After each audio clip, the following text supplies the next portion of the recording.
আল্লাহ বলেন ওয়াকাযালিকা লিয়াওমা তুনসা, আমি আয়াত দিয়েছিলাম, আয়াত দিয়ে ওয়াজ হয়েছিল, কিন্তু তোমরা মদ ছাড়ো নাই। আয়াত দিয়ে ওয়াজ হয়েছিল নামাজ পড়তে হবে, তোমরা নামাজ ধরো নাই। আয়াত দিয়ে ওয়াজ হয়েছিল ইয়া আইয়ুহাল্লাযীনা আমানু ইন্নামাল খামরু ওয়াল মাইসিরু ওয়াল আনসাবু ওয়াল আজলাম, মদ খাবা না, নিশাকর দ্রব্য থেকে দূরে থাকবা, তোমরা সে কথা মানো নাই। আমি আল্লাহ আয়াত দিয়ে ওয়াজ করেছিলাম ইয়া আইয়ুহাল্লাযীনা আমানু, হে দুনিয়ার ঈমানদারেরা, তোমরা সুদ খাবা না, ওয়ালা তাকরাবুজ জিনা, জিনার ধারে পাশে যাবা না, ব্যভিচারের ধারে পাশে যাবা না। তোমরা আমার আয়াতকে ভুলে গিয়ে নিজেদের রূপচর্চা করেছিলে, নিজেদেরকে সুসজ্জিত করে রাস্তায় বার হয়েছিলে। আমার আল্লাহ পাক সেদিন মহিলাদেরকেও এই জবাবটা দিয়ে দেবেন যে তোমাদের কাছে অন্ধ বানাবো। পবিত্র কোরআনের 16 নম্বর পারায় একটা সূরা নাজিল করেছেন, সূরার নাম সূরা তাহা। সূরার নাম কি বললাম? সূরা তাহা, আয়াত নাম্বার 124, 124 নম্বর আয়াত। আল্লাহ বলেন ওয়ামান আ'রাযা আন যিকরি ফাইন্না লাহু মাঈশাতান যানকা ওয়া নাহশুরুহু ইয়াওমাল কিয়ামাতি আ'মা। যারা আমার স্মরণ থেকে গাফেল থাকবে, যারা আমি আল্লাহ আমাকে স্মরণ করবে না, যারা আমি আল্লাহ আমার ডাকে সাড়া দিবে না, মুয়াজ্জিনের মাধ্যমে আমি আল্লাহ তোমাদেরকে ডাক দিই।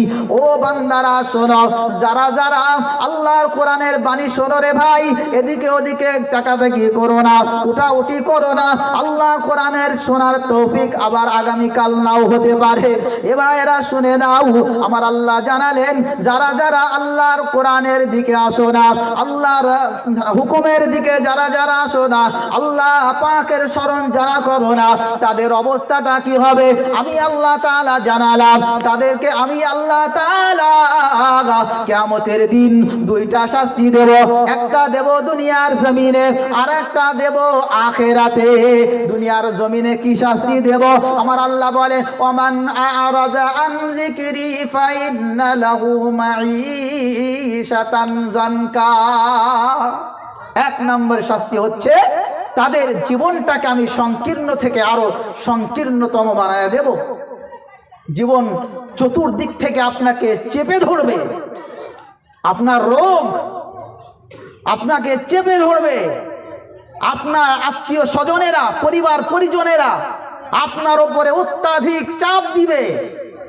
আপনি সমাজ থেকে চাপের মধ্যে থাকবেন, দেখবেন আপনার চতুর্দিক থেকে যেন ঠেসে ধরেছে চাপে, আপনার ভেতরে এমন এমন রোগ জন্ম নেবে। আপনি মিষ্টির দোকানের পাশে যাবেন, খাইতে পারবেন না। ভাইয়েরা আমার, আল্লাহ পাক বলেন তার জীবনটাকে সংকীর্ণ বানায়া দেব। তার প্রতিটা মুহূর্তে মনে হবে যে আমি দুনিয়ায় থাকার থেকে না থাকাই ভালো। প্রতিটা মুহূর্তে মনে হবে ছেলের অশান্তি, বৌমার অশান্তি, আমার আব্বা মায়ের অশান্তি, সংসারে অশান্তি, আর ভালো লাগতেছে না। মনে হয় আমি টেনে গলা দিই অথবা আমি সুইসাইড করি, নাউজুবিল্লাহ। প্রতিটা মুহূর্তে তার মনে হবে, কারণ এই সংকীর্ণতা আমার রব বানায়া দেবে। জোরে বলো নাউজুবিল্লাহ। আল্লাহ বলেছেন যারা আমার স্মরণ করবে না, আর যারা আমার স্মরণ করে 5 ওয়াক্ত নামাজি হয়, আমার আল্লাহ বলেন আমি আল্লাহ সুবহানাহু ওয়া তাআলা তাদের এমন একটা জীবন দেই। আহা মান আমিলা সালিহাম মিন যাকারিন আও উনসা ফালানুহইয়ান্নাহু হায়াতান তাইয়্যিবাহ।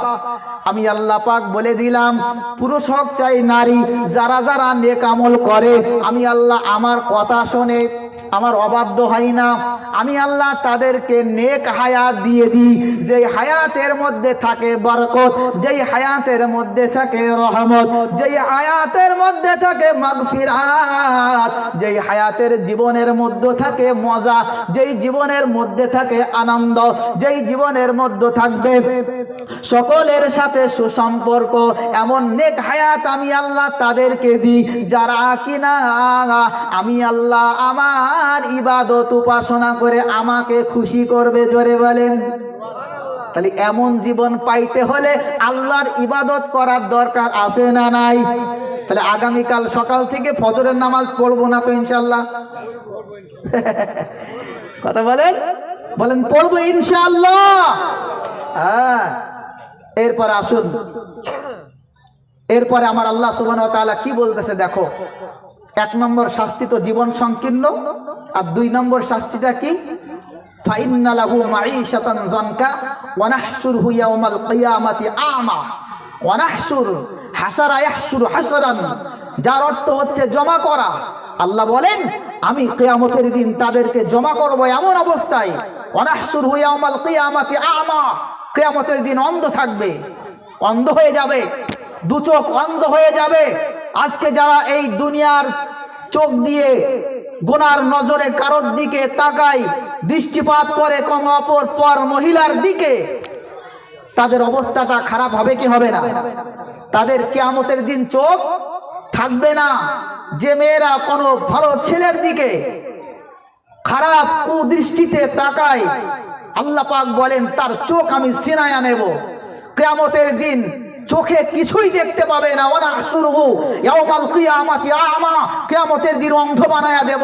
মানুষগুলো সেদিন বলতে থাকবে আল্লাহ ক্বালা রাব্বি লিমা হাসারাতানি আ'মা ওয়া ক্বাদ কুনতু বাসীরা, আল্লাহ কেন আমারে আজকে অন্ধ বানাইলা? দুনিয়ার জমিনে চোখ ছিল, কত কিছু দেখেছি, কত সুন্দর সুন্দর মাল ছিল দেখতাম। আছে না নাই আমাদের যুবকগুলো? কি মাল গেল একখান, ও চোখ আছে বলে মাল দেখতেছে। ভাই আল্লাহ পাক রব্বুল আলামিন বলেন চোখকে কন্ট্রোল করতে হবে।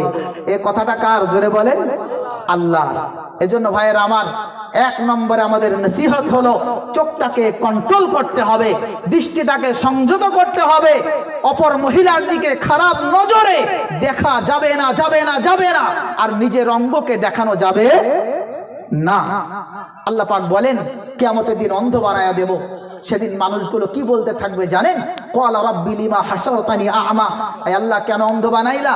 সেদিন মানুষগুলো এই কথা বলার প্রতি উত্তরে আমার আল্লাহ সুবহানাহু ওয়া তাআলা বলবেন ক্বালা কাযালিকা আতাতকা আয়াতুনা ফানাসিতাহা, ও দুনিয়ার মানুষ, ও আমার বান্দা, দুনিয়াতে আমি আল্লাহ তাআলা অনেক বড় কোরআনের আয়াত দিয়েছিলাম। ক্বালা কাযালিকা আতাতকা আয়াতিনা ফানাসিতাহা, আমার আয়াত দিয়ে হুজুররা ওয়াজ করেছিল, আমার আয়াত দিয়ে উলামারা বক্তৃতা দিয়েছিল, আমার আয়াতগুলোকে তোমরা ভুলে গিয়েছিলে, আমার আয়াতের উপরে তোমরা আমল করো নাই, যার কারণে আমি আল্লাহ তাআলা আজকে কিয়ামতের দিন তোমাদেরকে অন্ধ বানায়া দিলাম। ওয়াকাযালিকাল ইয়াউমা তুনসা, আজকে আমি আল্লাহ আমার জিকির থেকে তোমরা ভুলে গেলে, আমি আল্লাহ আমার স্মরণ থেকে ভুলে গেলে, আমি আল্লাহ তাআলা আজকে কিয়ামতের দিন তোমাদেরকে ভুলে গেলাম। আল্লাহু আকবার। এজন্য ভাইরা আমার, আল্লাহ তাআলা ভুলে গেলে চলবে? জোরে বলেন না। আমরা আল্লাহকে ভুলে গেলে আল্লাহ ভুলে আমাদের ভুলে যাবে। কথা বলো খুব ভেবে চিনতে, পা ফেলতে হবে খুব হুঁশিয়ারির সাথে, মনে রাখতে হবে আমরা যদি আল্লাহকে ভুলে যাই, এটা 100%-এর মধ্যে 100% সত্য। আল্লাহর কোরআন বলেছে তোমরা যদি আল্লাহকে ভুলে যাও, আমি আল্লাহ তোমাদেরকে ভুলে যাব। আমি আপনাদেরকে বলতে চাই, যারা আমরা এখানে বসে আছি, আমাদেরকে যদি আমার আল্লাহ কিয়ামতের দিন ভুলে যায়, তাহলে আমাদের জান্নাতে নিয়ে যাবে কোন বাবা? আপনি যত দরবার শরীফে যান না কেন, কোনো কাজ হবে না। আপনি যত তাবলীগ করেন, কোনো কাজ হবে না। কারণ আপনি তো নামাজই পড়েন না, আল্লাহকে ভুলে গেছেন। কোন পীর সাহেব আপনাকে নিয়ে যেতে পারবে না। আল্লাহ বলেন ওয়াকাযালিকাল ইয়াওমা তুনসা, আমি আয়াত দিয়েছিলাম, আয়াত দিয়ে ওয়াজ হয়েছিল, কিন্তু তোমরা মদ ছাড়ো নাই। আয়াত দিয়ে ওয়াজ হয়েছিল নামাজ পড়তে হবে, তোমরা নামাজ ধরো নাই। আয়াত দিয়ে ওয়াজ হয়েছিল ইয়া আইয়ুহাল্লাযীনা আমানু ইন্নামাল খামরু ওয়াল মাইসিরু ওয়াল আনসাবু ওয়াল আজলাম, মদ খাবা না, নিশাকর দ্রব্য থেকে দূরে থাকবা, তোমরা সে কথা মানো নাই।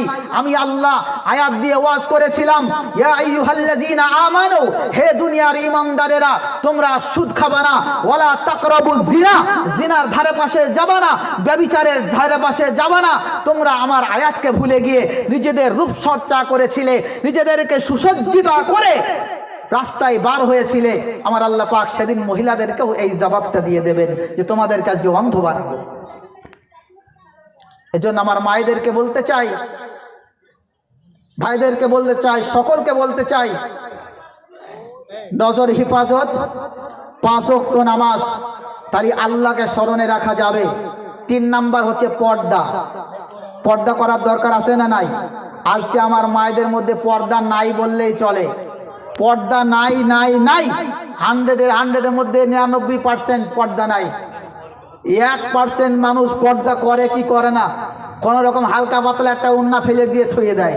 ভাই, পর্দা এর নাম যে নিজের শরীরের যে গুপ্ত অঙ্গগুলো আছে, আমার আল্লাহ সুবহানাহু ওয়া তাআলা বলতেছেন এই অঙ্গগুলো যেন কোনো রকম ভাবে প্রকাশ না পায়, এমন হিজাব, এমন বোরকা, এমন ওন্না নিয়ে তোমাকে চলতে হবে। ভাইয়ের আমার, আজকে আমাদের মহিলাদের কথা চিন্তা করুন, যে মহিলাগুলো রাস্তা দিয়ে বেড়ায়, আপনার কি মনে হয় এই মহিলাগুলো জান্নাতের জন্য আমার আল্লাহ বানাইছে? আপনার মাথায় যদি কাপড় না থাকে, আপনার বুকে যদি ওড়না না থাকে, আপনি কি ভাবছেন আপনাকে জান্নাতের জন্য বানিয়েছে?